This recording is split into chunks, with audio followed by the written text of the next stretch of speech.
Hi, this is Dee from Dee's Creative Hands. Tonight I'm here to pick a winner for my 500 subscriber giveaway. But before I get to that, I want to show you a few things and show you one of my whips, my work in progress. I took that Deep Space, that blue herring yarn, and I caked it. And I also mixed it with Vanna's Glam. So I put the two together, and I'm making a long summer duster.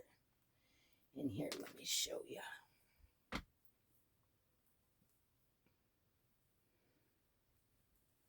This is, let's see, that's not so good. There's the stitch that I'm using.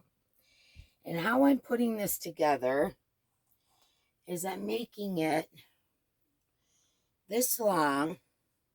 It goes all the way, well, almost to my ankle. And I'm going to make it a couple inches wider. I'm going to make 2 panels this way.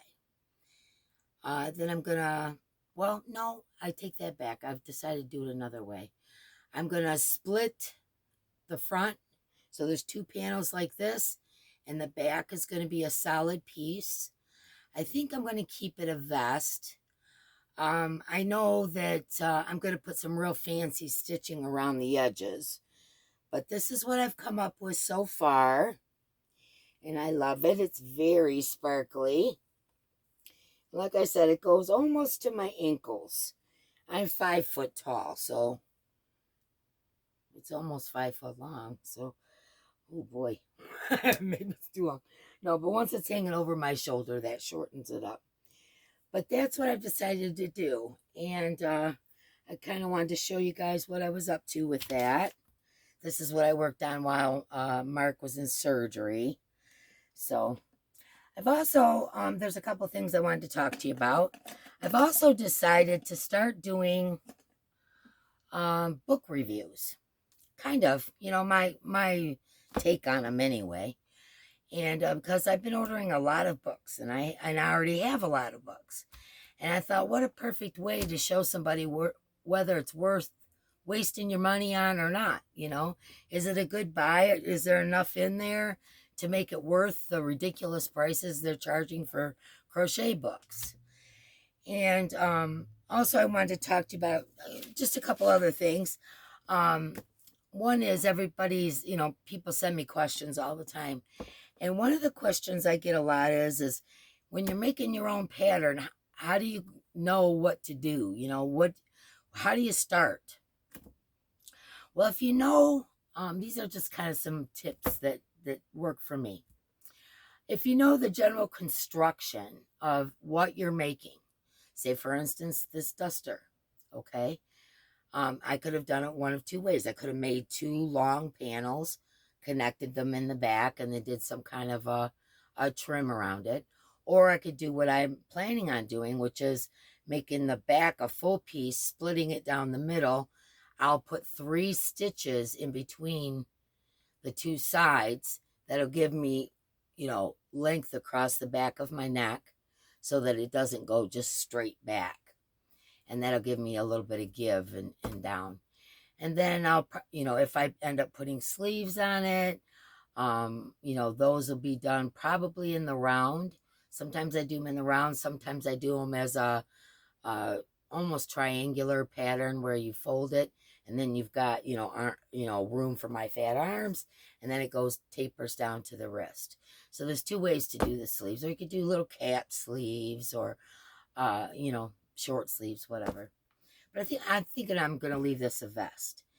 But anyways, some of the ways that I go about doing it is, like I said, first knowing the construction. If you're working on a poncho and you want 4 points, well, you need to know how to achieve those 4 points. If you want 2 points, you need to know how to achieve. So you're doing a shirt, you want, you know, like tank top straps. Are you going to put those on afterwards? Or are you going to incorporate it in? You know, if this isn't making sense to you, I'm sorry. This is the only way that I can what's going on in my head all the time. It's the only way I know how to put it into words. So the other ways also too is I have a lot of different books on stitches and motifs and things like that. Let me take a drink. Stitches and motifs and all that. Well, once I've decided what I'm going to make, and I draw it out on a piece of paper, decide how I'm going to make it, then comes the stitch choice. Am I going to do just a stitch? Am I going to do a motif and stitch them together, almost like in a granny square kind of thing? Or am I going to do a long motif? You know, how am I going to do my edges? Things like that. So I have books, you know, on those kind of subjects. As a matter of fact, I think I've shown you a couple of my motif books, but I've got quite a few. And like I put some sticky notes in where the ones I wanted to show you how elaborate you can go from very simple to very elaborate lace work by just changing up what you're doing. Like for instance, this, okay? Now isn't that pretty? And you could connect that by turning it into a square, and that could be a granny square. Here's another one that I really liked a lot. I hope you guys can see this. Here's another one I really liked a lot. I thought that would be, you know, really pretty. Or like, for instance, if you wanted to make a scarf, you could just connect motifs and just keep going down, connecting your circles until it was long enough to be a scarf. Really simple ways. If you know, here's a star. Now, when you get into stars, it gets a little tricky. If it's a 6-point star, you can connect it, and it usually works out pretty good. You know, when you get into 5-point stars or 4-point stars, whatever, it changes. But if you draw it out, on, like for instance, on graph paper, you can figure out if it's going to work for you. There's also triangles. I thought this one was really cool. A lot of open lace work there, where you could fit a triangle in. Like for instance, I'm considering doing this with my duster, is at the bottom, you know, like say knee height, make a triangle insert to put my front and back to, and have that triangle be some really elaborate stitch, which will give my duster a flare at the end, and also that real pretty elaborate stitch in that wedge that you make. So, you know, triangles are good for that kind of thing. They're also good for, you know, if you're trying to fit things around or whatever. This right here, this stitch here, I'm not even sure what they call it. Let me see. It just says motif 123. This stitch right here is what I'm considering putting around the collar and down the front of the sweater, you know, going around here and down. It's like a flare with little picots on the end, on each tip. I thought that would be really pretty, you know, just something in my mind. Here's a different way to do a heart. You could, you know, put hearts together, put them like this, and make a square out of it. You know, there's some here that look like little rainbows. Just change the colors up.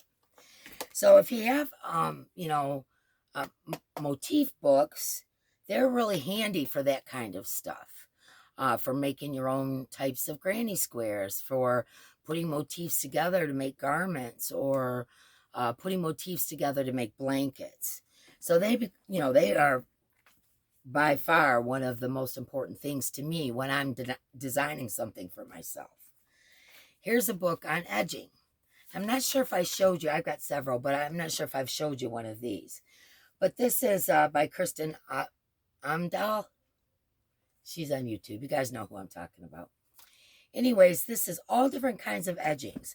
You could do a really plain double crochet sweater and put some really fancy edging on it, and it looks like $1,000,000, you know. I picked out a couple edgings to show you, like this one here. This is similar to the one that I want to do on my duster. Here's a real pretty one. I thought would look nice, like on the bottom of a tank top. Wouldn't that look cute? Your jeans would peek through. I thought that was a really cute idea. There's all different kinds of them in here. This one looks like leaves. I mean, how cool is that? You could, like I said, you could put it around your collars. You could put them on the bottom of a tank top. You could put them down as edging, things like that. I mean, these books right here are my saving grace when it comes to trying to figure out something for myself. You could do something more open laced. You could do something, this is really cute, something a little bit closed on just a double crochet tank top. Hold on. Now this is where they take two edgings.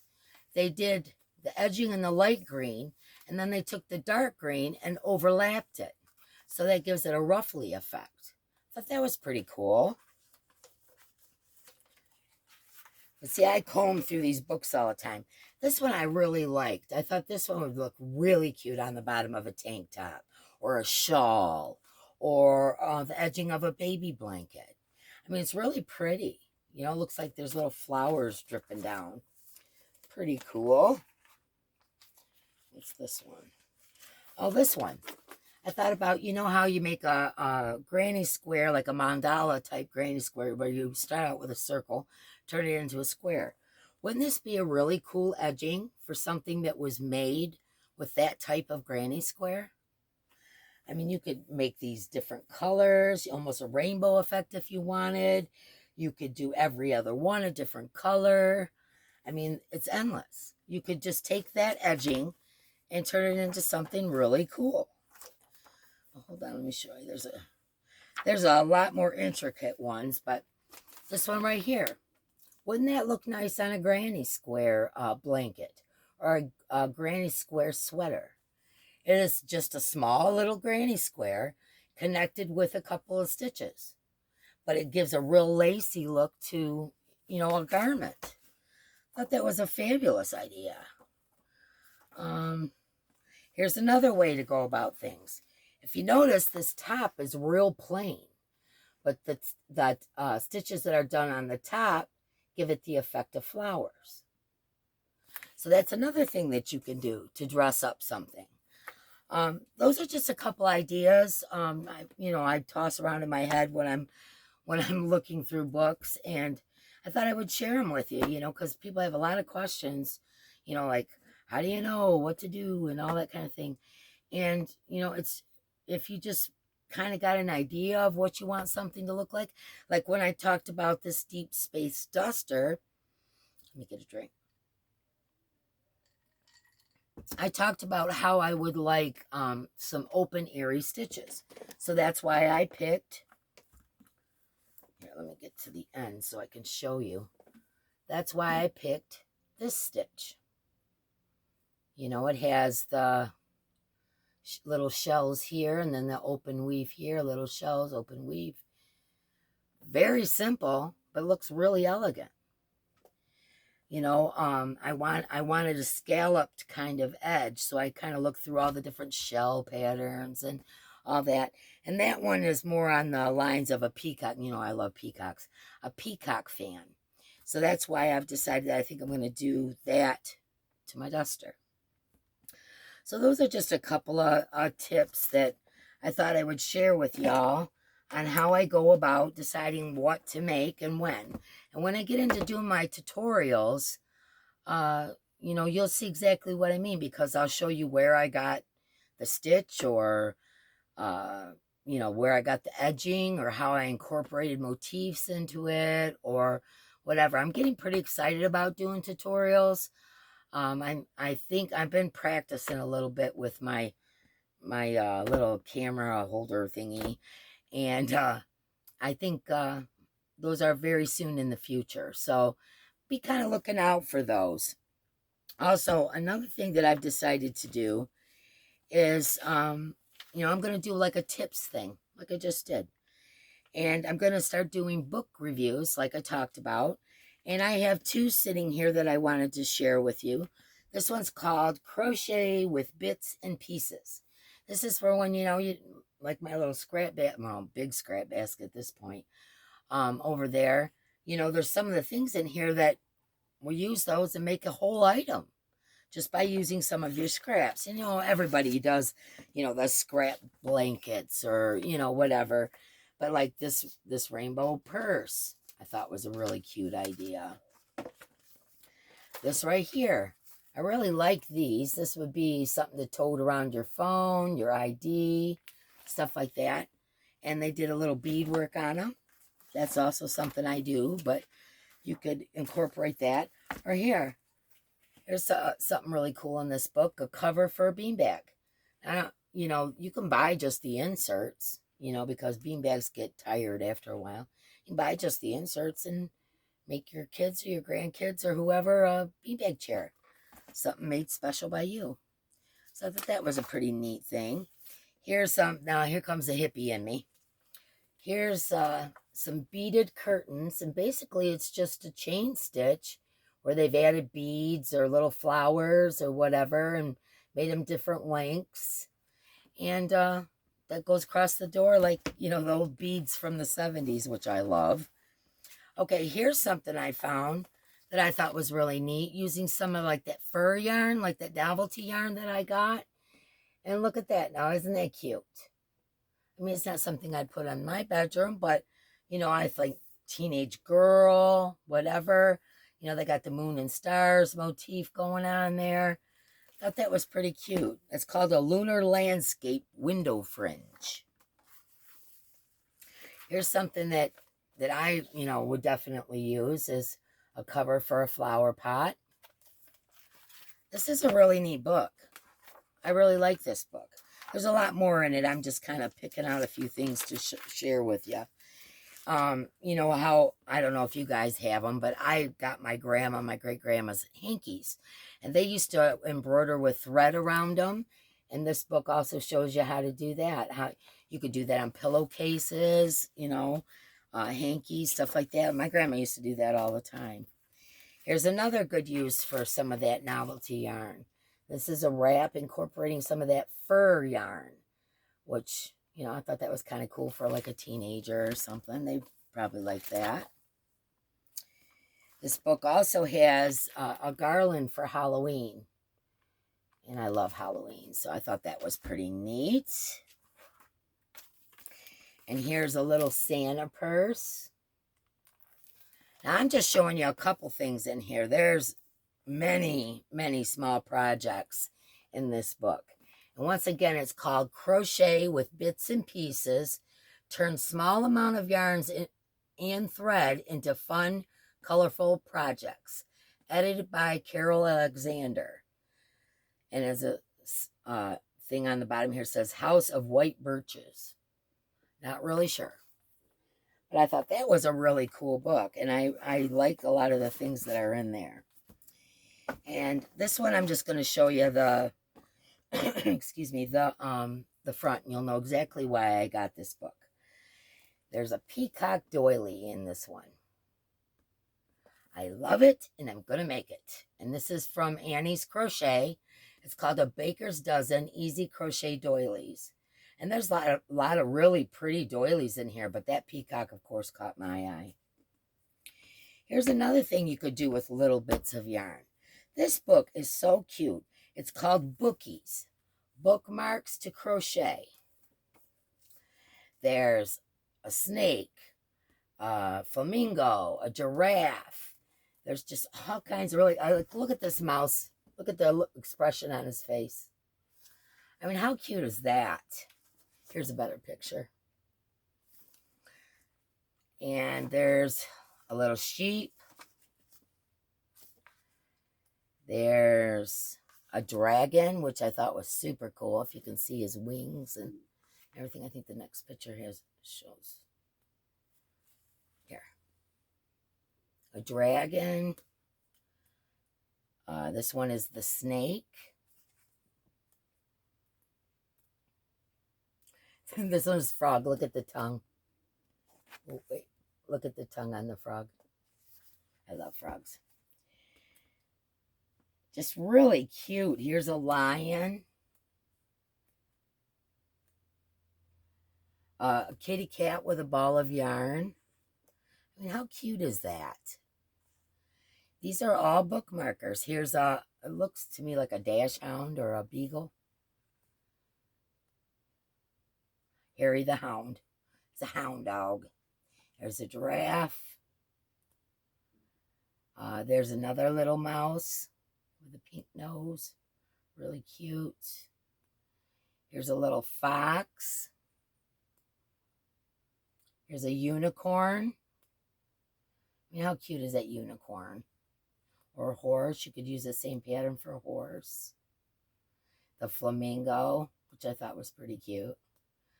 Here's a sloth. I mean, how cute is that? Another mouse. What is this one? A lizard.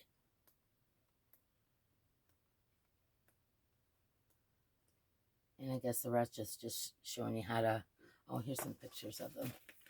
So rest showing you the stitches. And I mean, how cute are these? And this one's called Bookies, Bookmarks to Crochet by Jonah Matthews. 17 kooky creatures. Now, it says US $19.95. I got this on eBay for maybe $8. I don't pay a whole lot. I pay, if I can't get it for at least half, I don't buy it. That's the way I roll. But anyways, that's just a couple of things I wanted to share with you and kind of my thought process, part of my thought process on how I go about just making things, people ask me all the time, how do you know just to make something? You don't follow a pattern. And that's how I do it. I either pick a motif or fancy stitch or fancy edging or combine them all, I mean, you can mix them and match them, but once you have the construction of what you're making, a blanket, obviously it's not that hard, either circle, square, rectangle, whatever. I showed you how I'm going to construct my duster, vest kind of thing. I haven't decided on the sleeves yet, but that makes it kind of easier for you to wrap your head around, you can change, if someone has a tutorial and it's a certain sweater and you like the way it's constructed, but you're not necessarily thrilled with the stitch, or it's made out of super bulky and you don't want to use super bulky yarn, so you'll need to switch up that stitch some or whatever. It's a good kind of rule of thumb with me is to look through my motif books, look through my edge books, look through my granny square books, things like that, and come up with an idea from those books and put it all together and make it my own. So I just thought I would share all that with you before I got to the giveaway. There are a couple things I do, more things I need to say. I'll be picking my semifinalist tomorrow for Connie's Just Because collab giveaway. So I'll be picking that tomorrow. So please pay attention, because if the person doesn't get a hold of me within a couple days, I have to pick a new winner. So make sure that you watch my video if you did enter for the Just Because collab. On June 4th, I'm picking my 600 subscriber giveaway. Tonight is my 500 subscriber giveaway. And I also have one of my hidden giveaways on the 25th. Another on the 28th. So those ones you'll have to go and look through and see. Now I'm going to come around to the camera and put you on hold for a second so I can move you over to the computer screen to pick our winner for the 500 subscriber giveaway. And I believe that's all I had to say for right now. Oh, also coming up, I believe it's the 25th. Also, I better not say a date. I believe it's the 25th. Cindy and Robert's, their podiversary, it's Pups in Crochet Pod Collab. That's the hashtag. So I'm involved in that one as well. So I have a giveaway, and there's a whole list on their channel. You can go there, and you can also go to Connie's. Connie's closed out yesterday, but you can still go to Pups in Crochet and put an entry in there I'm not really sure how many channels it's gotten up to yet. I haven't looked at it in a minute. Been dealing with Mark and his surgery, which he's doing great, everyone. Thank you for all your prayers and all the well wishes. I appreciate it. So does he. He even went out on the porch today and enjoyed some of the day. So he's getting around pretty good, and he doesn't seem to be ooh-ahing too much. You know, he's moving slow, but he's doing really well, and I'm pretty happy about it. So I'm going to come around to the camera. Hold on one second. Hopefully I don't mess this up. I'm going to pause you for a sec, and we'll get over to the computer.